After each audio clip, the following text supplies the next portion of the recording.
శుక్రియా bye బోల్తే ఎందుకు ఉండదని ఇప్పుడు ఫ్రెండ్స్ ఈ రోజు మనం ఏంటంటే ఇంటి దగ్గరే ఉండి మనకి నిత్యావసరాలకి అవసరమైన కూరగాయలు కాయగూరలు ఇలాంటివన్నీ ఎలా పెంచాలి ఎలా చూడాలి అని చెప్తున్నాను అనమాట. ఫస్ట్ ఇటు రండి ఎంట్రన్స్. ఇది వచ్చేసరికి చూస్తున్నారు కదా, ఇది వచ్చేసరికి పూల మొక్క అనమాట. ఇది జపాన్ దేశంలో దైవ మొక్క కింద ప్రార్థిస్తారు. కావాలంటే ఒకసారి గూగుల్ చేసి చూడండి. ఓకే, ఇది డైలీ ఈ పువ్వులు దేవుడికి పెట్టడం అలా జరుగుతుంది. ఇది వచ్చేసరికి మందార మొక్క.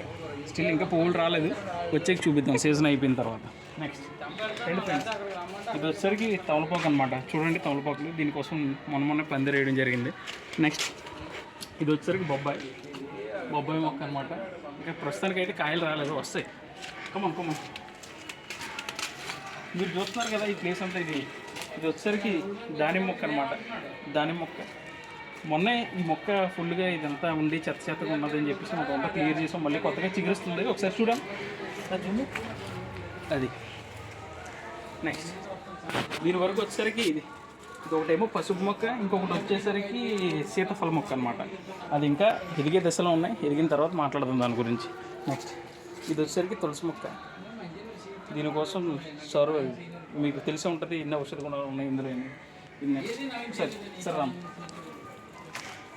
కరివేపాకు మనం నిత్యం కూరల్లో వాడేది. ఓకే, నెక్స్ట్ దీని వరకు వచ్చేసరికి ఇది నిమ్మ మొక్క, జామ మొక్క. జామకాయలు ఆరోగ్యానికి చాలా మంచివి. చూడండి గుత్తులుగా ఎలా ఉన్నాయి. ప్రతిదీ ఆర్గానిక్ విధానంలోనే మనం ఇప్పుడు చూస్తున్నాం. ఆర్గానిక్ అంటే ఏం లేదు, మనం కొంచెం శ్రద్ధ పెడితే చాలు. వ్యవసాయం అనే దాన్ని చిన్న శ్రద్ధ. వ్యవసాయం అంటే ఎకరాలు ఏం పండించలేదు. మనం ఇంట్లో ఉన్నాం 4-5 జస్ట్ ఉన్న కొద్దిగా ఏరియాలో, ఇంటి ముందు ఉన్న కొద్దిగా స్థలంలో కానీ, లేదని మేడ మీద ఉన్న కొంచెం స్థలంలో కానీ చిన్న పూల కుండీల రూపంలో ఏదో ఒక రూపంలో 4-5 మొక్కలు మనకు ఉపయోగపడే మొక్కలు వేసుకుంటే చాలు. ఓకే రండి.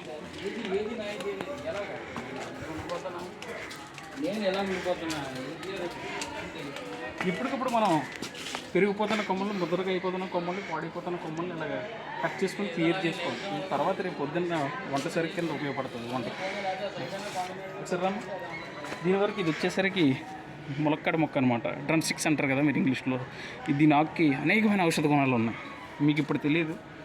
కొంచెం ఈ సైడ్ కూడా వేయండి. ఇదేమో నందివర్ధనం మొక్క. దీనికి ఏం లేదు, దేవుడిగా ఆరాధించడానికి వాడుతుంది. ఓకే ఫ్రెండ్స్, నెక్స్ట్ వచ్చేసరికి ఇది వరకు ఇది తెల్ల గులాబీ మొక్క అనమాట. చూడండి తెల్ల గులాబీ మొక్క. మీకు డైలీ 3 రోజెస్ టీ గురించి తెలుసు, రెడ్ లేబుల్ గురించి తెలుసు, తాజ్మహల్ టీ గురించి తెలుసు. కానీ అనేక ఔషధాల గుణాలు ఉన్న మనం దేవుడికి ప్రతిరోజు శివుడికి ఎంతో ప్రీతికరంగా ఆరాధించే శంఖం పువ్వుల గురించి మీకు తెలిసి ఉండదు. సరే రండి చూపిస్తాను. ఇదే శంఖం పువ్వుల పాదు. మీరు ఎక్కడ కనిపించినా కానీ ఇది చూడండి. దీని పువ్వులు అయితే ఇలా ఉంటాయి అన్నమాట. ఒకసారి జూమ్ అయ్యామా. దీని పువ్వులు అయితే ఇలాగ ఉంటాయి. సో ఉదయం వేడి నీళ్ళు కాచి అందులో 4-5 పువ్వులు వేసుకొని చిన్నగా తేనె నిమ్మకాయ చెక్క పిండుకొని తాగితే సమస్త ఒంట్లో ఉన్న ఒబేసిటీ ఉన్న వాళ్ళకి మంచిది. సమస్త ఔషధ గుణాలు అందులో ఉంటాయి. ఓకే, ఇది చూసారు కదా. నెక్స్ట్ అక్కడక్కడ అలాగా చిన్న మొక్కలు వేసుకుని అలా మల్లెపాదని, అలా బంతి మొక్కలని అలా. Okay hi friends.